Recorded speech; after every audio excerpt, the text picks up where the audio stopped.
नमस्कार, ABP news में आपका स्वागत है। मैं हूं रोहित सिंह सावल।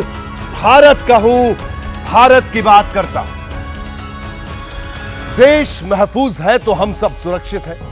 अगर हमारे जवानों का मनोबल मजबूत है तभी हम भी चैन की नींद सो सकते हैं।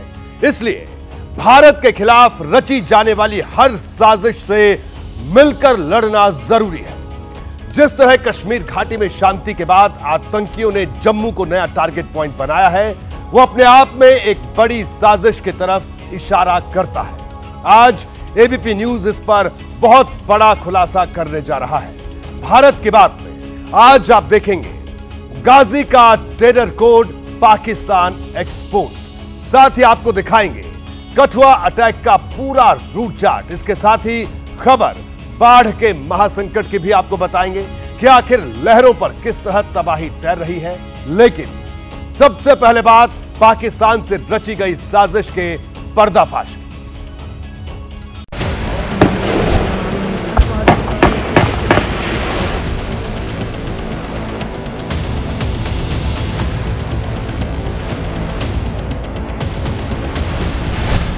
गाजी का terror code Pakistan exposed.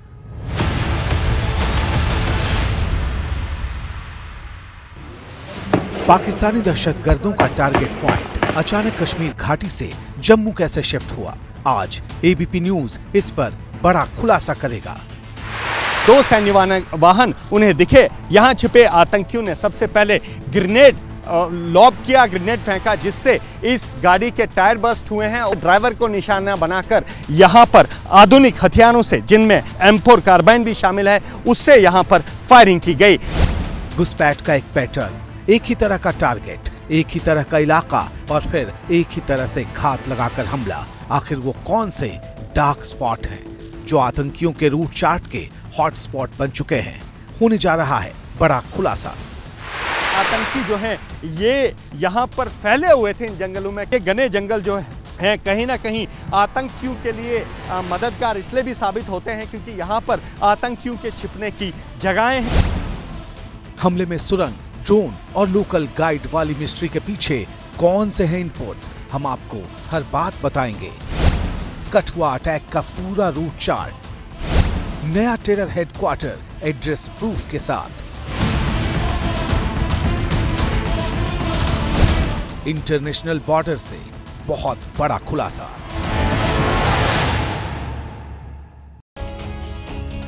Kathua में जिन आतंकियों ने खून की होली खेली, उनकी मौत का काउंटडाउन उसी वक्त शुरू हो चुका है। हमलावर किसी भी वक्त ढेर किए जा सकते हैं। इस बीच हमले की जांच के लिए एनआईए की टीम कठुआ पहुंच चुकी है। सबके जहन में यही सवाल है कि जम्मू में तबाही की साजिश का ब्लूप्रिंट कहां तैयार किया गया था, आतंकियों की घुसपैठ का रूट चार्ट क्या था। एबीपी न्यूज इस पर बड़ा खुलासा करने जा रहा है। देखिए यह खास रिपोर्ट।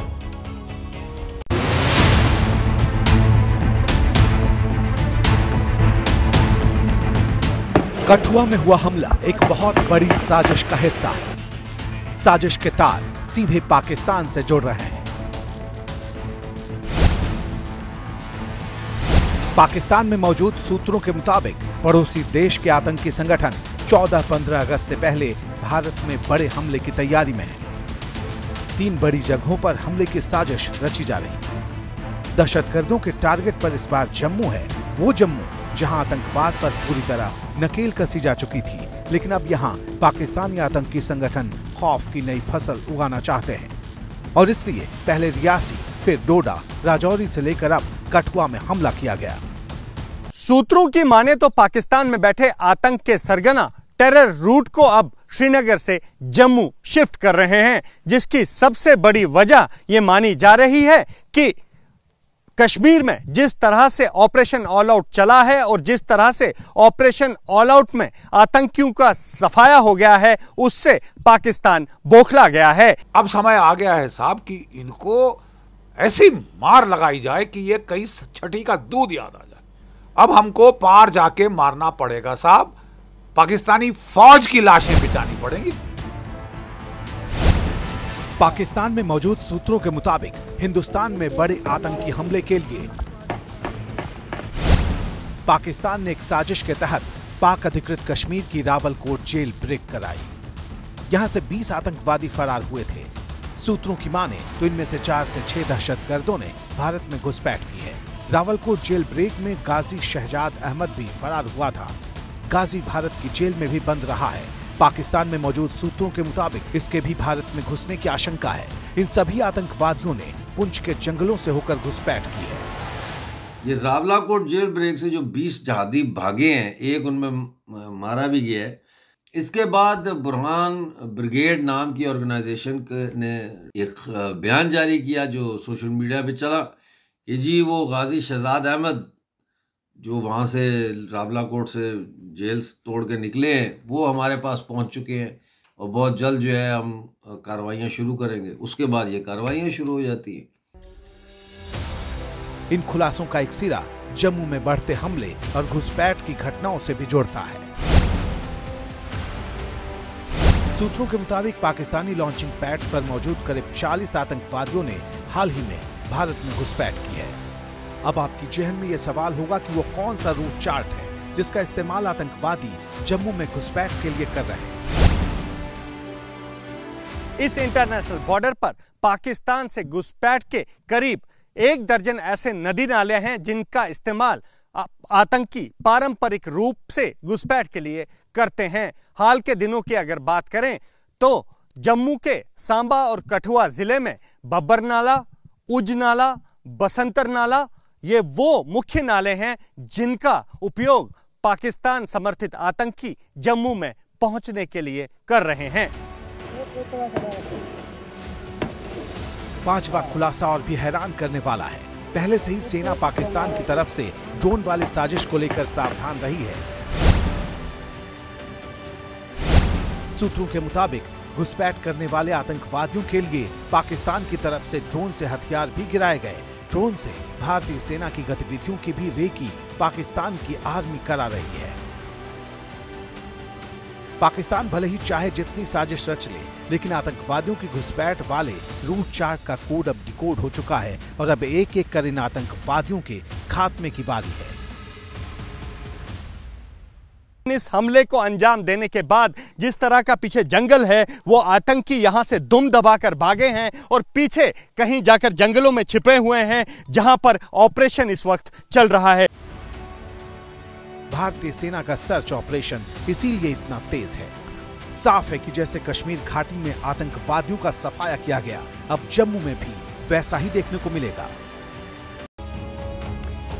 तो ये बहुत बड़ा खुलासा हम कर रहे हैं कि किस तरह से पाकिस्तान ये पूरी साजिश रच रहा है और हमारे 5 जवान जो कि उत्तराखंड के रहने वाले हैं वो इस साजिश का शिकार हुए, शहीद हुए हैं। अब मैं आपको यह समझा देता हूं कि जम्मू में घुसपैठ का सबसे संवेदनशील रूट कौन सा है, जहां के नदी नालों के जरिए आतंकी यहां तक पहुंच जाते हैं। अब देखिए, अब जरा गौर से देखिए घुसपैठ का रूट क्या है, जम्मू में कैसे आतंकी घुसते हैं।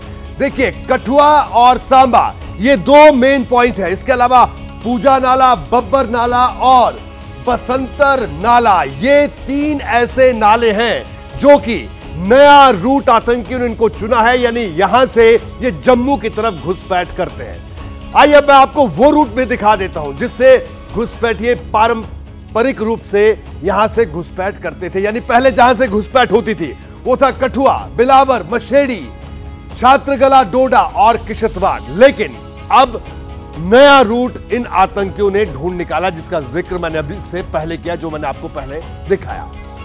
देखिए, आतंकी संगठन कश्मीर टाइगर्स ने कठुआ हमले की जिम्मेदारी ली है। संगठन का दावा है कि उसके कैडर ने अटैक के दौरान M4 assault rifle, sniper grenade और दूसरे हथियारों का इस्तेमाल किया। साफ है कि ऐसे हमले बिना रेकी और बड़ी प्लानिंग के नहीं होते। जिस तरह से हमले की जगह को चुना गया उससे साफ है कि इसमें स्थानीय मुखबिर भी शामिल थे। देखिए, इस पर भी एक और खुलासा।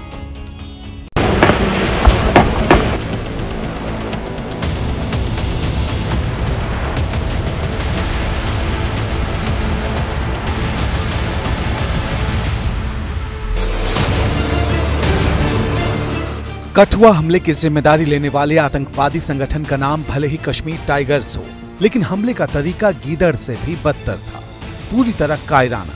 सूत्रों के मुताबिक आतंकवादियों ने 3 अलग अलग पहाड़ियों पर छिपकर ठिकाना बनाया था। दहशतगर्दों की तादाद भी 3 की थी। ऊंची पहाड़ी से आर्मी की 2 गाड़ियों पर घात लगाकर तब हमला बोला गया जब कच्चे रोड पर ऊंचाई की तरफ चढ़ते वक्त ट्रक की रफ्तार धीमी हो चुकी थी। सूत्रों ने एबीपी न्यूज को बताया है कि जानबूझकर आतंकियों ने यह कच्ची सड़क चुनी है क्योंकि यहां पर अक्सर वाहनों की स्पीड पर ब्रेक लग जाता, वाहन यहां से धीरे धीरे निकलते हैं और यहां पर ये जो पीछे आप पहाड़ देख रहे हैं, इन पहाड़ों पर ही वो 3 आतंकी छिपे हुए थे जिन्होंने इस दर्दनाक हमले को अंजाम दिया है। अनुच्छेद 370 हटने के बाद से जम्मू कश्मीर में बने 4 नए आतंकी संगठनों में से कश्मीर टाइगर्स एक है। कश्मीर टाइगर्स ने दावा किया कि उसने 26 जून को डोडा में 3 आतंकवादियों को ढेर किए जाने का कठुआ में बदला लिया। इससे पहले जम्मू के रियासी और डोडा हमले में भी इसी संगठन का नाम सामने आया था। ये जैश-ए-मोहम्मद का शैडो संगठन बताया जाता है। इस दहशतगर्द संगठन की शुरुआत जैश-ए-मोहम्मद के आतंकी रहे मुफ्ती अल्ताफ उर्फ अबू जार ने की थी। मुफ्ती अल्ताफ अनंतनाग का रहने वाला है। भले ही जिम्मेदारी कश्मीर टाइगर्स के नाम से ली गई हो, लेकिन इसके पीछे साफ तौर पर पाकिस्तानी हाथ होने के सुराग मिल चुके हैं।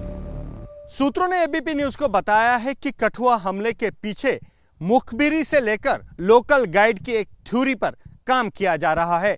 दरअसल कठुआ के बिलावर इलाके के दूर दराज इलाकों में करीब दर्जन भर ऐसे लोग हैं जो दशकों पहले अपना इलाका छोड़कर पाकिस्तान में जा बसे थे। सुरक्षा एजेंसियों की माने तो अब पाकिस्तान इन्हीं लोगों का इस्तेमाल कर वापस कठुआ और खास तौर पर बिलावर, डोडा और उधमपुर का जो इलाका है वहां पर वापस आतंक की घटनाएं बढ़ा रहा है। 1 महीने में जम्मू संभाग में हुआ ये 6ठा हमला है। कठुआ में महीने भर में ये दूसरा अटैक है। अब सवाल है कि सीमा पार के आखिर वो कौन से पाकिस्तानी इलाके हैं जहां से आतंकवादियों की खेप इस वक्त जम्मू में भेजी जा रही है। पाकिस्तान से लगती करीब 150 किलोमीटर की अंतर्राष्ट्रीय सीमा के उस तरफ पाकिस्तान के शक्करगढ़, सियालकोट और छंब के इलाके आते हैं। इनमें से सबसे अधिक संवेदनशील शक्करगढ़ का इलाका है। पाकिस्तान को काउंटर करना है तो आपको पाकिस्तान के अंदर घुस के मारना पड़ेगा, इसमें कोई शक नहीं। जो जे के अंदर जो उसके लॉन्च पैड हैं, ट्रेनिंग एरिया, उनको बर्बाद करना पड़ेगा। पाकिस्तान के शक्करगढ़ का इलाका इस वक्त आतंकी लॉन्च पैड्स के मामले में सबसे ज्यादा सक्रिय बताया जा रहा। सूत्र एबीपी न्यूज को बताते हैं कि शक्करगढ़ इलाके से ही पाकिस्तान घुसपैठ की साजिशें रच रहा है और यहां करीब 2 से 3 बड़े लॉन्च पैड हैं जहां से आतंकियों को नदी नालों के द्वारा जम्मू में भेजा जाता है। कठुआ में आतंकी अपना खेल खेल चुके, अब बारी हिसाब वसूलने की है। इसीलिए चप्पे चप्पे पर चल रहा है सर्च ऑपरेशन।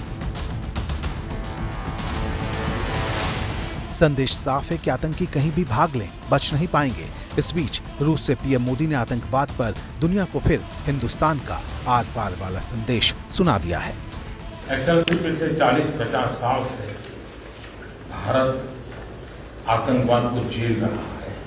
आतंकवाद कितना भयानक होता है, कितना घिनौना होता है, तो हम 40 साल से भुगत रहे हैं।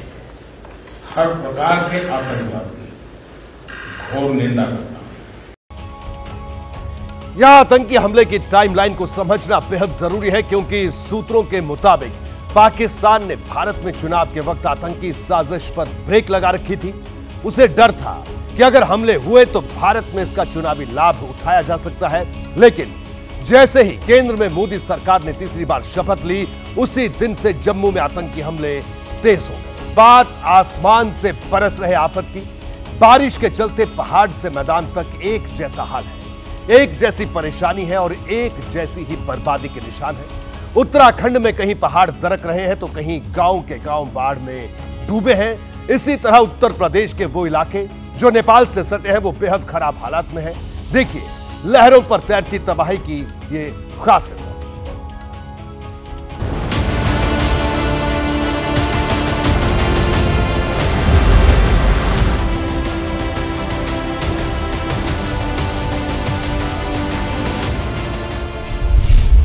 आसमान से ली गई ये तस्वीरें आसमानी प्रकोप का ही प्रमाण हैं।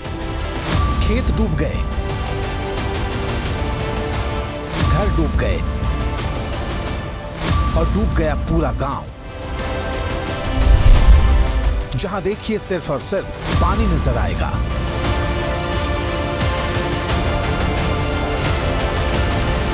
ये उत्तराखंड के उधम सिंह नगर जिले के खटीमा की तस्वीरें हैं। गांव की चौहद्दी पानी में समा चुकी है।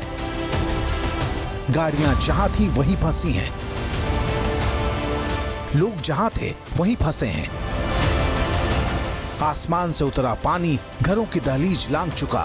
ABP news reporter Deepak Rawat boundary wall के सहारे गांव के भीतर पहुंचे, लोगों से यह बात की।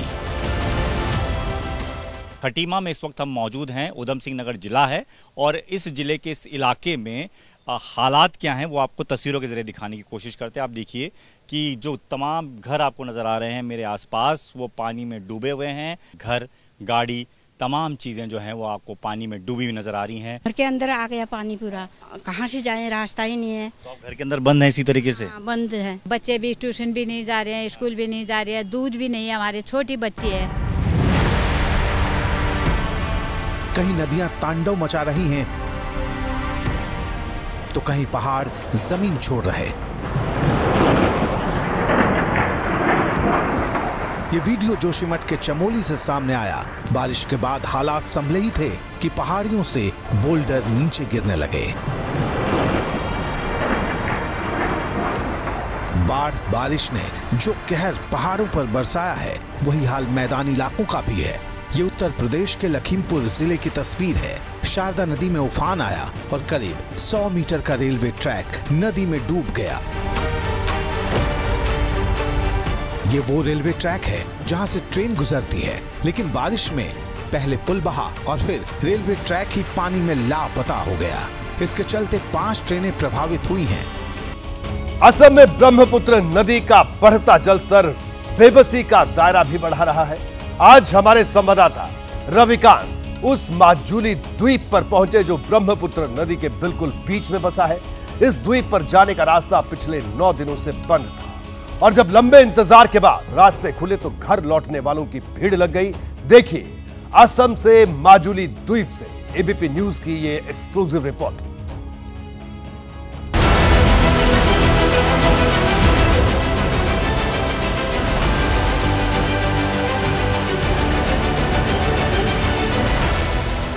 अभी जुलाई आधी भी नहीं बीती और असम के अधिकतर जिले बाढ़ से त्राहिमाम कर रहे हैं। असम में बाढ़ से होने वाली मौतों का आंकड़ा बढ़कर 72 तक पहुंच गया है। हजारों गांव पानी में डूबे हैं, लाखों लोग घर छोड़ने पर मजबूर हैं और 3 करोड़ से ज्यादा की आबादी वाला राज्य पानी के आगे बेबस दिख रहा है। असम में बाढ़ की ग्राउंड रिपोर्टिंग कर रहे एबीपी न्यूज संवाददाता रविकांत जोरहाट पहुंचे। यहाँ से लहरों पर सवार होकर उस माजुली यानी द्वीप के लिए रवाना हुए जहाँ हालात बद से बदतर हो रहे हैं। इस समय हम जोरहाट से माजुली के लिए रवाना हो चुके हैं और एकमात्र फेरी आजकल जो चल रही है उससे हम जा रहे हैं। चूंकि नदी का पानी बढ़ा हुआ है इसलिए फेरियों की संख्या 6 से सीमित होकर के सिर्फ 1 पर पहुंच गई है, जिसकी वजह से आप देख सकते हैं कि इस फेरी पर किस कदर भीड़ है। अभी फिलहाल एकमात्र ये फेरी चल रही है, 12 बजे जाती है और 3 बजे लौट आती है, यानी 3 बजे के बाद अगर कोई लौटना चाहे तो वापस जोरहाट नहीं आ सकता है। जिस फेरी से एबीपी संवाददाता माजुली पहुंचे वो 9 दिन बाद शुरू हुई है। ये वही माजुली है जिसे यूनेस्को की तरफ से वर्ल्ड हेरिटेज की अस्थायी सूची में शामिल किया गया है, क्योंकि ये दुनिया का सबसे बड़ा नदी में बना द्वीप है जो ब्रह्मपुत्र नदी के बीचों बीच है। माजुली की 1,72,000 की आबादी 4 दशक बाद पानी का ऐसा रौद्र रूप देख रही है। अभी आप लोगों को फेरी कम चलने के कारण दिक्कत आ रही है? हाँ, बहुत दिक्कत आ रही है। अभी फिलहाल 1 सप्ताह से बंद हो रहा है। कितना पानी हो गया था, जो पानी मतलब आदमी लोग को मतलब परेशानी में डाल रहा था। ब्रह्मपुत्र नदी का पानी माजुली के 80 से ज्यादा गांवों को डुबो चुका है। कहीं बांध टूट गए तो कहीं मकान जलमग्न है। हालात ये है कि एक गांव से दूसरे गांव तक जाना बेहद मुश्किल है। यहाँ पर ब्रह्मपुत्र नदी एकमात्र जरिया है माजुली तक पहुँचने का। यहाँ पर बाइक पर लोग आपको दिख रहे हैं, इनमें से बहुत सारे लोग ऐसे हैं जो बाइक ले करके उस पार जाना चाहते हैं। अभी मैं वहाँ पे जॉब करता हूँ, अभी यहाँ पे 7 दिन से ज्यादा यहाँ पे फंसा हुआ हूँ। बाढ़ से दिक्कत है। बीमार लोगों के लिए बहुत कठिनाई का सामना करना पड़ रहा है।